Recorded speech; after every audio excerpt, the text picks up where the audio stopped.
नमस्कार,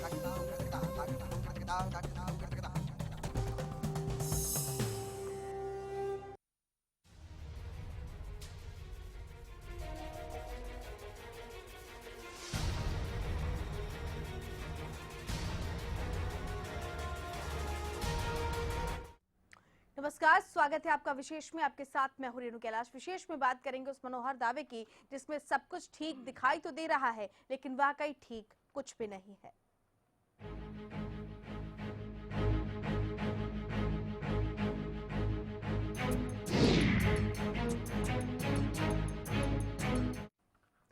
जी हाँ, मुख्यमंत्री मनोहर लाल खट्टर के मुताबिक इस प्रदेश में सब कुछ सही है, लेकिन क्या ये दावे सही है? जिस तरीके से आए दिन वारदात हो रहे हैं, रेप की घटनाएं लगातार बढ़ रही हैं, ये तमाम दावे मुख्यमंत्री के उस कथन की पोल खोलने के लिए काफी है जिसमें मुख्यमंत्री मनोहर लाल को सब कुछ मनोहर दिखाई दे रहा है। चलिए सबसे पहले देखते हैं एक रिपोर्ट, उसके बाद करेंगे इस पर विस्तार से चर्चा। लॉ एंड ऑर्डर की स्थिति को ध्यान में रखते हुए हमारे यहाँ हरियाणा में कोई इतनी ज्यादा चिंता वाली बात तो नहीं है। लॉ एंड ऑर्डर की स्थिति को ध्यान में रखते हुए हमारे यहाँ हरियाणा में कोई इतनी ज्यादा चिंता वाली बात तो नहीं है। एक तरफ हरियाणा में गन पूरे शवाब पर है, वहीं दूसरी तरफ सूबे के मुखिया को प्रदेश में सब मनोहर लग रहा है। एक निजी कार्यक्रम में शिरकत करने साइबर सिटी गुड़गांव पहुंचे मुख्यमंत्री मनोहर लाल खट्टर ने कहा कि हरियाणा में कानून व्यवस्था बेहतर है और जल्द ही सब डिविजनल लेवल पर भी महिला थाने खोले जाएंगे। लॉ एंड ऑर्डर की स्थिति को ध्यान में रखते हुए हमारे यहाँ हरियाणा में कोई इतनी ज्यादा चिंता वाली बात तो नहीं है, लेकिन फिर भी जहाँ कहीं चिंता उसको ठीक करना, महिलाओं के अलग से थाने भी खोले हमने हरियाणा में। सब 21 जिलों में अभी एक एक महिला का अलग से थाना खोला गया है। हर थाने में भी महिलाओं की संख्या है वो निश्चित है, और महिलाओं के कांस्टेबल और अधिकारियों की भर्ती करके हम संख्या बढ़ाने वाले हैं। इस अगले वर्ष में सब डिवीजन लेवल पर भी एक एक थाना सब जगह महिलाओं का अलग से खुले, ऐसी हमने योजना अपनी बना ली है। लेकिन बड़े सवाल ये हैं कि वाकई में सरकार की बात में दम है। ये सवाल इसलिए क्योंकि पहले चरण के पंचायती चुनाव में मचे घमासान ने पुलिस प्रशासन से लेकर चुनाव आयोग तक सभी के दावों की पोल खोलकर रख दी है। कहीं सरेआम नवनिर्वाचित सरपंच की हत्या कर दी जाती है, तो कहीं नवनिर्वाचित सरपंच पर हमला हो रहा है, कहीं सबक सिखाने के लिए सरेआम गोलियां बरसाई जा रही हैं, तो कहीं पूरा बूथ ही कैप्चर हो गया। साफ है सीएम के दावे और हकीकत में जमीन आसमान का अंतर नजर आ रहा है। ऐसे में सवाल उठ रहे हैं कि रेवाड़ी में क्यों बरसी गोलियां, भिवानी में कैसे हो गया बूथ कैप्चर, जींद में सरपंच की कैसे हो गई हत्या, फतेहाबाद में क्यों हुआ सरपंच पर हमला, क्यों नहीं थम रही रेप की वारदातें। प्रदेश में कानून राज है या गुंडा राज? साफ है सार्वजनिक मंच से दिए गए सीएम के बयान पर कई सवाल उठ रहे हैं और अब सरकार अपने दिए बयान पर ही घिरते नजर आ रहे हैं। गुड़गांव से नीरज वशिष्ठ के साथ ब्यूरो रिपोर्ट, हरियाणा न्यूज। और इसको लेकर कई सवाल भी उठ रहे हैं, जिन सवालों का जवाब जानना भी बेहद जरूरी है कि आखिर मनोहर दावे क्या वाकई में सच है। हमने जनता की भी राय इस पर ली। दावा यह है कि हरियाणा में बेहतर कानून व्यवस्था है, लेकिन रेवाड़ी में गोलियां क्यों बरसी, ये अहम सवाल है। सवाल यह है कि भिवानी में बूथ कैप्चर कैसे हो गया। सवाल ये भी है कि आखिर जींद में सरपंच की हत्या कैसे हो गई। दावे से उलट सवाल हैं। सवाल ये कि फतेहाबाद में एक सरपंच पर जानलेवा हमला क्यों हुआ, क्यों रेप की वारदातें लगातार बढ़ती जा रही है। कुछ अहम सवाल है। इन्हीं तमाम सवालों पर हमने कुछ अहम राय यहां पर दर्शकों की निकाली। दर्शकों से हमने पूछा कि क्या मुख्यमंत्री मनोहर लाल खट्टर के उस दावे में दम है, तो 85% लोगों ने जो हमारे साथ जुड़े उन सब ने यही कहा कि नहीं, कानून व्यवस्था बेहतर नहीं है, जो मुख्यमंत्री के दावे के ठीक उलट है। क्या प्रदेश में कानून व्यवस्था बेहतर है? नहीं। 85% लोगों का रेशियो आप देखिए, जिन लोगों ने कहा है कि नहीं बिल्कुल भी बेहतर नहीं है, जो ठीक मुख्यमंत्री के दावे से उलट है। 15% लोग हालांकि उन्होंने कहा कि हाँ प्रदेश में कानून व्यवस्था की स्थिति बेहतर है, लेकिन 85% लोग इससे असहमत दिखे, क्योंकि हमने हरियाणा न्यूज से जनता से इसी सवाल का जवाब पूछा। हमारे साथ बीजेपी की तरफ से बीरेंद्र सिंह चौहान फोन लाइन पर जुड़े हुए हैं। चौहान साहब नमस्कार, अब तक आवाज पहुंच रही है क्या? जी शुक्रिया। एक तरफ मनोहर दावे किए जा रहे हैं कि प्रदेश में सब कुछ ठीक है, लेकिन जब जनता से हमने सवाल जवाब किया, ये जवाब जानने की कोशिश की कि क्या वाकई लॉ एंड ऑर्डर बेहतर है, क्या प्रदेश में सब कुछ ठीक ठाक है, 85% लोगों ने सिरे से नकार दिया। क्या कहेंगे आप? मैं यही कहूंगा जी कि मुख्यमंत्री ने अगर ये कहा जी कि प्रदेश में कानून व्यवस्था की स्थिति बेहतर है, हम्म तो इसका अर्थ कदाचित ये नहीं होता कि बिल्कुल सब कुछ ठीक है, प्रदेश में कहीं गड़बड़ हो ही नहीं सकती, अपराध पूरी तरह समाप्त हो गए हैं और कोई आदर्श राम राज्य जैसी स्थिति स्थापित हो गई है। ऐसा ना उन्होंने दावा किया, ना ही उनकी स्टेटमेंट का अर्थ निकाला जाना चाहिए। बेहतर जो शब्द है उसमें अपने आप में तुलनात्मकता है। बेहतर स्थिति है, अच्छी स्थिति है, परंतु इसका अर्थ ये नहीं है कि प्रदेश में किसी की हत्या नहीं हो सकती, कोई दुर्घटना में किसी की चोरी नहीं हो सकती। तो आप ये मत कहिए कि उनके दावे में और वस्तुस्थिति में सामने नहीं। दूसरी बात, आपने कोई सर्वेक्षण किया, आपका सैंपल क्या है, उसकी विधि क्या है, कैसे आपने निष्कर्ष निकाला, आप हैं एक मीडिया ऑर्गेनाइजेशन के नाते, परंतु आपके आंकड़े उनको ब्रह्म वाक्य माना जाए, उनको ब्रह्म सत्य मान लिया जाए, अंतिम मान लिया जाए, ये भी तो तर्कसंगत बात है ना। लेकिन यही बात तो इस दावे पर भी हो सकता है, इसे भी ब्रह्म वाक्य नहीं माना जा सकता, और जनता तो यही चाहती है ना बीरेंद्र सिंह चौहान जी कि राम राज्य स्थापित हो जाए। मुख्यमंत्री महोदय की टिप्पणी का अर्थ कोई ब्रह्म वाक्य नहीं है जी, लेकिन बीरेंद्र सिंह चौहान जी, जनता तो यही चाहती है ना कि राम राज्य वाकई स्थापित हो जाए, कोई तो सरकार आए जिसमें कोई अपराध न हो, सब बेखौफ होकर घूमे, अपराधी बेखौफ होकर घूम रहे हैं। ये सवाल उठना इसीलिए लाजमी है। हम, आप और जनता सब चाहते हैं स्थिति आज अगर बेहतर है तो ये स्तर से भी बेहतर हो और अच्छी हो, और आदर्श राम राज्य स्थिति भी किसी दिन आए, उसके लिए हम सब निरंतर प्रयासरत हैं जी। परंतु ये कोशिश कर देना एक सर्वेक्षण के आधार पर बहुत खराब हो गई है कानून व्यवस्था, ये नहीं, ये सर्वेक्षण के आधार पर नहीं है, ये घटनाओं के आधार पर है वीरेंद्र सिंह चौहान जी। बूथ कैप्चर हो जाता है, जीत में नवनियुक्त सरपंच की हत्या की जाती है, एक नाबालिग छात्रा के साथ गैंगरेप किया जाता है, उसे बाईपास पर घंटों घुमाया जाता है, पुलिस बिल्कुल चाक चौबंद नहीं रहती है। इन घटनाओं के आधार पर कोई भी शख्स होगा वो सवाल जरूर खड़े करेगा। आप मुझे बताइए, क्या इस गैंगरेप की कोई घटना नहीं हुई? क्या इससे हत्या की पूर्ववर्ती सरकारों से जो उम्मीदें नहीं थी वो वर्तमान सरकार से है। बीरेंद्र सिंह चौहान जी, आपकी सरकार से ये उम्मीदें हैं कि जो पूर्व में घटनाएं घटी है वो वर्तमान में ना घटेंगे। लौटेंगे आपके पास, जवाब लेंगे हम आपसे। कृष्णमूर्ति हुड्डा इस वक्त हमारे साथ जी, लौटेंगे आपके पास। कृष्णमूर्ति हुड्डा कांग्रेस की तरफ से फोन लाइन पर जुड़ चुके हैं, उनसे भी प्रतिक्रिया ले लेते हैं। कृष्णमूर्ति जी नमस्कार, आप तक आवाज पहुंच रही है? आवाज आ रही है, नमस्कार। मुख्यमंत्री मनोहर लाल खट्टर कह रहे हैं कि प्रदेश में सब कुछ ठीक ठाक चल रहा है, क्या आप उनके इस दावे से सहमत हैं? क्या कांग्रेस सहमत दिख रही है कि प्रदेश में सब कुछ ठीक ठाक चल रहा है, कानून व्यवस्था एकदम चाक चौबंद है, जो चीजें होनी चाहिए वो हो रही है, जो नहीं होनी चाहिए वो नहीं हो रही है? देखिए, प्रदेश में हत्याओं की संख्या बढ़ रही है जी, डकैतियों की संख्या बढ़ रही है जी, सरेआम रेप हो रहे हैं जी, रेप कम से कम 4 गुना बढ़ गए हैं, चोरियां हो रही है, सरेआम चोरियां हो रही हैं, लोग अपने आप को असुरक्षित महसूस कर रहे हैं सरकार में। चुनाव के अंदर एक कैंडिडेट रहता है, उसको मार दिया जाता है अगर वो चुनाव जीत जाता है, इससे बड़ा असुरक्षा कहाँ हो सकती है?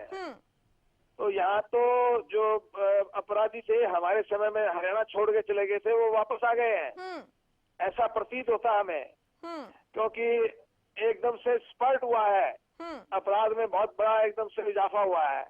चलिए लौटेंगे जी, हमारे साथ निशांत सिंह जी भी जुड़ चुके हैं, उनसे भी बातचीत कर लेते हैं। कृष्णमूर्ति हुड्डा जी, निशांत सिंह जी नमस्कार, आवाज मिल रही है आपको? हाँ नमस्कार जी, सब कुछ ठीक ठाक चल रहा है प्रदेश में। कृष्णमूर्ति हुड्डा जी तो एक कदम और आगे बढ़ गए, कह रहे हैं उनकी सरकार में तो अपराधी प्रदेश ही छोड़कर चले गए थे, वापस चले आए हैं। क्या आपको लगता है कि बीजेपी की सरकार में सब कुछ ठीक ठाक चल रहा है, लॉ एंड ऑर्डर बेहतर है जैसा मुख्यमंत्री दावे कर रहे हैं?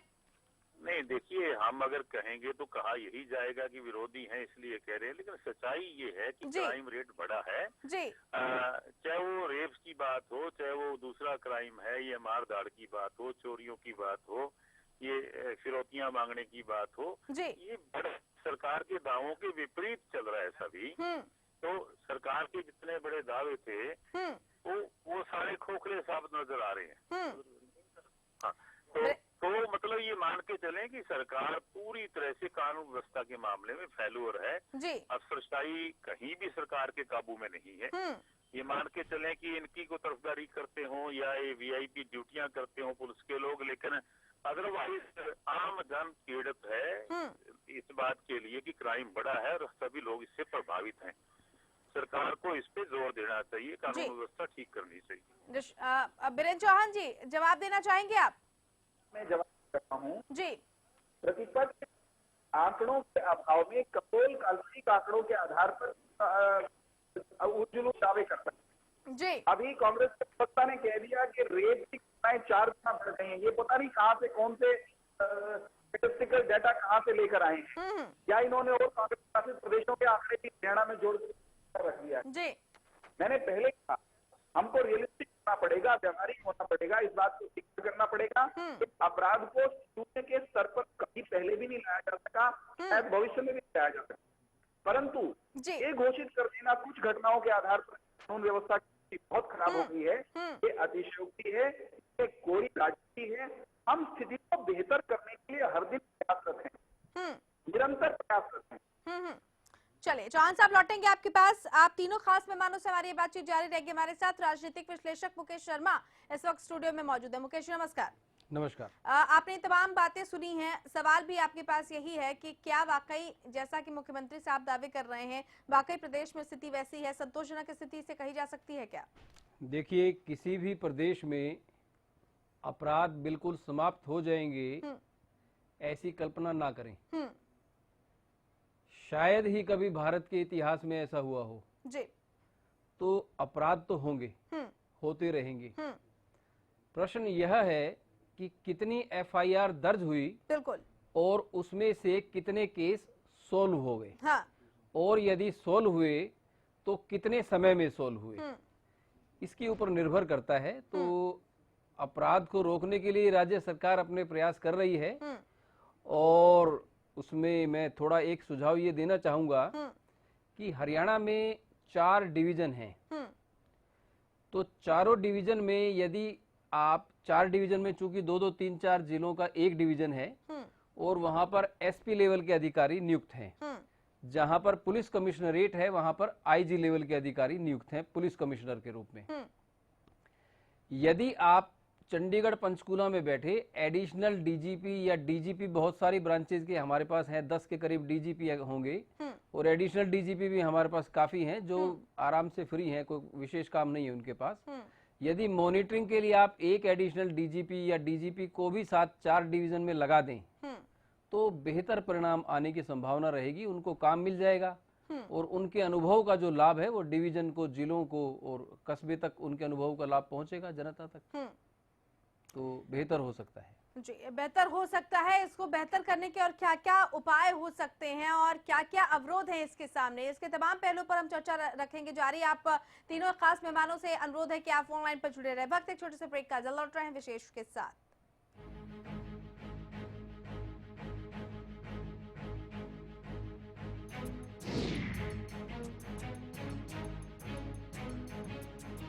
हरियाणा फ्रेश शुद्ध घी का नाम बड़ा, शुद्धता की कसौटी पर खरा, घर के घी जैसा स्वाद मन भाए, जो भी खाए तंदुरुस्ती पाए।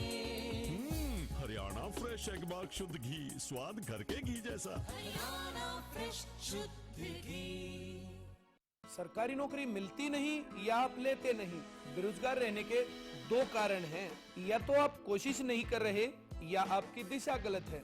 सरकारी नौकरी कैसे पाई जा सकती है, देखिए हमारा खास कार्यक्रम कैसे पाएं सरकारी नौकरी, हर रोज दोपहर 2:30 बजे।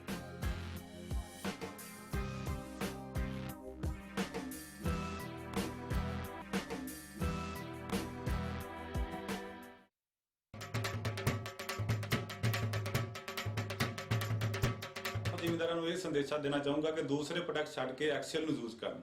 ਸਿਰਫ ਤੇ ਸਿਰਫ ਐਕਸੀਅਲ।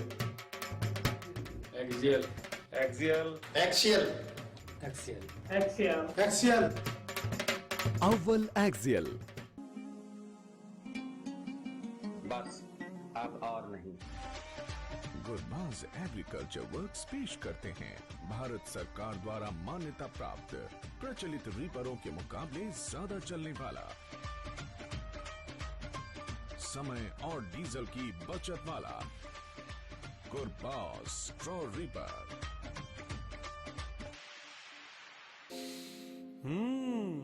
वो कौन है जो खुशबू लाता है, स्वाद बढ़ाए खाने में और सेहत बनाता है। तो बोलो बोलो पापा। मम्मी। खाने को टेस्टी बनाता है लक्ष्य शुद्ध देशी घी, खुशबू और स्वाद में हिट, सेहत को रखे फिट। लक्ष्य शुद्ध देशी घी, स्वाद और सेहत की बात शुद्धता के साथ।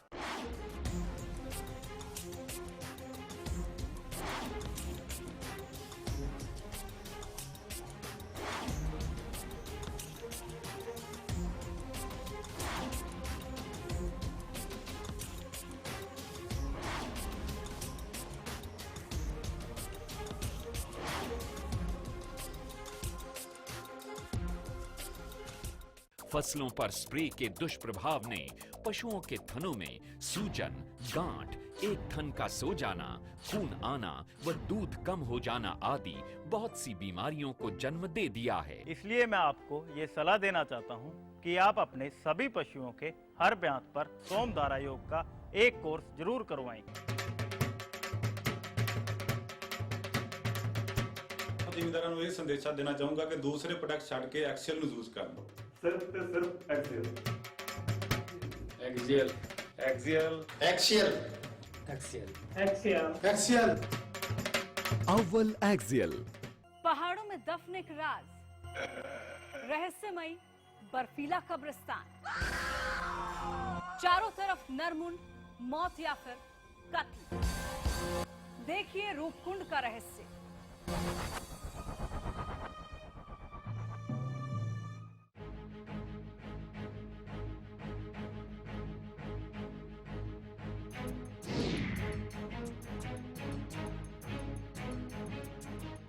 बात मनोहर दावे की कर रहे हैं जिसमें मुख्यमंत्री साहब को सब कुछ सही नजर आ रहा है, लेकिन दावे इसके ठीक उलट हैं। हालांकि ये भी नहीं कहा जा सकता है कि पूरे तरीके से अपराध मुक्त कोई प्रदेश हो सकता है, लेकिन बेहतर कैसे किया जाए ये भी अपने आप में एक अहम सवाल है। 3 खास मेहमान हमारे साथ जुड़े हुए हैं, प्रोफेसर बीरेंद्र चौहान बीजेपी की तरफ से, कृष्णमूर्ति हुड्डा कांग्रेस की तरफ से और हमारे साथ निशांत सिंह इनेलो की तरफ से। साथ ही स्टूडियो में मुकेश शर्मा राजनीतिक विश्लेषक।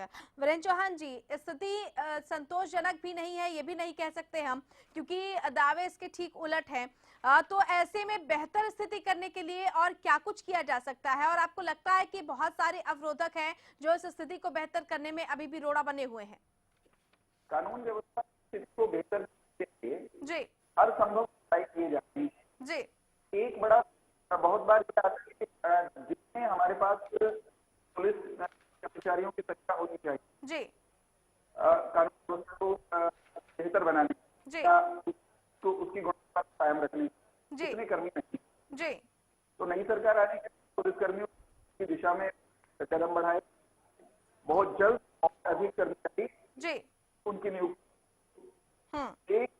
एक पक्ष जिस पर और काम हो रहा है जहाँ तक जानकारी है वो जी पुलिस को और मुस्तैद, पुलिस को और स्किल्ड कह लीजिए, ओरिएंटेशन और काम की बेहतर बने जी उस दिशा में विभाग काम कर रहा है। एक पक्ष जो मैं समझता हूँ और काम होने की गुंजाइश है, हम बात भी कर रहे हैं जी। कानून व्यवस्था केवल और केवल पुलिस के डंडे से सुधरने वाली हो ऐसा नहीं होता जी, समाज को और चौकन्ना रहना हो जी। तो समाज की सक्रिय सहभागिता सामाजिक संगठनों की उसको भी सुनिश्चित करने के लिए काम करने की दिशा में वो सरकार को पहलकदमियां करने की मैं समझता हूँ विचार चल रहा है जी। और एक बात आ ही गई है समय पहले जी कि बड़े मामले हैं जी बड़े अपराधी घटनाएं कुछ हुई है ये सरकार आई, लेकिन बहुत तेज गति से उसको सुलटाया भी गया है। वो सरकार की पुलिस मशीन कमिटमेंट अपराधियों को नाचने की उस कमिटमेंट के परिचायक ठीक है जी, उसको और हम की दिशा में काम करें जी। चले जॉन साहब, बहुत बहुत शुक्रिया आपका हमारे साथ जुड़ने के लिए इस खास चर्चा में। तो वीरेंद्र सिंह चौहान हमारे साथ बीजेपी की तरफ से जुड़े हुए थे, कृष्णमूर्ति हुड्डा हमारे साथ लगातार जुड़े हुए, उनसे बातचीत करते हैं। कृष्णमूर्ति हुड्डा जी, आपको लगता है कि ये तमाम दावे सच साबित होंगे क्या जो सरकार की तरफ से अभी किए जा रहे हैं कि बेहतरी की जाएगी, बेहतरी हो रही है, या पिछली सरकारों से ज्यादा बेहतर इस वक्त स्थिति है? देखिए, अनुभवहीन लोगों की सरकार है जी, सरेआम गोलियां चल रही हैं, सरेआम लोगों को मारा जा रहा है, सरेआम अपराधों में वृद्धि हुई है जी, तो कहां से इनसे उम्मीद की जा सकती है? जो लोग दावे करते थे कि यहाँ राम राज होगा, चुनाव के दौरान जो वायद दावे करते थे, आज वो अब कह रहे हैं कि नहीं, अब हम कोशिश करेंगे। कहाँ की कोशिश करेंगे? आज चुनाव हो रहे हैं, चुनाव में कैंडिडेट को मार दिया जाता है जी, सरेआम बूथ कैप्चरिंग हो रहे हैं जी। ये तो एमएलए के चुनाव में भी ऐसी हालत बुरी नहीं हुई जो इनको पंचायत के चुनाव में पहले चरण में हुई है। चलिए, बेहद शुक्रिया कृष्णमूर्ति हुड्डा जी आपका हमारे साथ जुड़ने के लिए। निशांत सिंह हमारे साथ जुड़े हुए। निशांत सिंह जी, आपकी प्रतिक्रिया जानना चाह रहे थे। वो अवरोधक हालांकि सरकार भी मानती है, पुलिसकर्मियों का ना होना भी एक बहुत बड़ी चुनौती है। आपको लगता है कि वो समय अब आ चुका है कि जब इन तमाम अवरोधों से पार पाना चाहिए? 1.25 साल के करीब इस सरकार को भी हो गए हैं, क्या कब तक अवरोधों का नाम लेकर, रोडों का नाम लेकर सरकार बचती रहेगी? चलिए, लगता है हमारा संपर्क निशांत सिंह जी से टूट गया। मुकेश जी, ये सवाल मैं आपकी तरफ फिर करना चाहूंगी कि कब तक, 1.25 साल हो चुके हैं, कमी अभी भी है, सरकार कह रही है हम पूरी कर लेंगे, और इसकी वजह से बहुत सारी आपराधिक वारदातें हैं जिनको अंजाम दिया जा रहा है, तो आखिर कब तक सरकार ऐसे बचती रहेगी? कौन कौन से लूप होल्स आपके नजरिए से? देखिए, मेरा ख्याल तो जो जिला स्तर पर तबादले पोस्टिंग है, यदि वो मेरिट के हिसाब से कर दी जाए तो यह समस्या काफी हद तक इसका समाधान हो जाएगा। खास तौर पर जो एसएचओ की पोस्टिंग है जी, और डीएसपी एसपी की पोस्टिंग है, यहाँ पर अगर आप सिफारिश को नजरअंदाज कर दें जी, और थोड़ा सा दिल बड़ा करके पसंद नापसंद को भी नजरअंदाज कर दें और मेरिट वाले आदमी को आप यहाँ पर लगा दें जी, तो रिजल्ट आएगा। जब तक आप अच्छे योग्य व्यक्ति को योग्य व्यक्ति के लायक सीट पर नहीं बैठाएंगे तो इस प्रकार की चीजें होती रहेंगी। जब अभी वो स्थिति आपको नजर नहीं आ रही कि योग्य व्यक्ति योग्य जगह पर बैठा हुआ है, और वो जो पसंद और नापसंद की बात है वो क्या कभी राजनीति से जा सकती है क्या, जो नौकरशाही पर हावी हो जाती है अक्सर? देखिए, ये आप ठीक कह रही हैं कि राजनीति के अंदर पसंद नापसंद रहती है, किंतु यदि आप सही मायने में रिजल्ट चाहते हैं तो मैंने पूरा वाक्य यह कहा था कि थोड़ा सा आप अपने दिल को बड़ा करें। इसके लिए दिल को बड़ा करने की जरूरत है, और अगर आप वो कर लेते हैं और पसंद नापसंद से ऊपर उठकर सिफारिश को नजरअंदाज करके जिस समय आप मेरिट वाले व्यक्ति को एसएचओ लगा देंगे, डीएसपी एसपी लगा देंगे, तो परिणाम आएगा और अपराधों पर जो एफआईआर दर्ज होंगी, जो अपराध होंगे, उसके केसेस सोल्व होने की जो तादाद है वो बढ़ जाएगी। लेकिन किंतु यह कहना कि अपराध बिल्कुल जीरो हो जाएगा, यह संभव नहीं है, ऐसा कभी नहीं होगा। नहीं, लेकिन इसके लिए कारगर उपाय और क्या किए जाए? क्या आपको लगता है वो दिल बड़ा हो सकता है क्या? क्योंकि यही एक चीज है जो कभी राजनीति से जाती नहीं है, वो राजनीतिक इच्छा शक्ति। वो इच्छा शक्ति आखिर आए कहाँ से कि सब कुछ अच्छा लगे और तब हम कहीं जाकर ये कहें कि हाँ, मनोहर जो दावे किए जा रहे हैं वाकई मनोहर हैं? देखिए, उसमें तो जो अच्छे राजनीतिक लोग हैं उन्हें इसके लिए आगे आना चाहिए, और जो अच्छे सामाजिक लोग हैं, जो राजनीतिक लोगों को टोक सकते हैं, अच्छी छवि वाले लोग हैं, जिनके बारे में ये समझा जाता है कि ये निष्पक्ष राय देते हैं, ऐसे व्यक्ति जब बार बार टोकेंगे तो शायद ऐसा हो। चलिए, उम्मीद करते हैं कि वो दिन भी अच्छे दिन आ जाएं जल्दी से, और इस तरीके की जो कानून और व्यवस्था के साथ जो खिलवाड़ लगातार आए दिन होता रहता है, वो खिलवाड़ कम से कम एक दिन बंद हो जाए और वाकई वो सब कुछ मनोहर हो जाए जिसके दावे सरकार की तरफ से किए जा रहे हैं। मुकेश जी, बहुत बहुत शुक्रिया आपका इस खास चर्चा में शामिल होने के लिए। चलिए, इसी के साथ विशेष में फिलहाल इतना है, लेकिन प्रदेश की तमाम बड़ी और अहम खबरों के लिए देखते रहिए हरियाणा न्यूज। नमस्कार।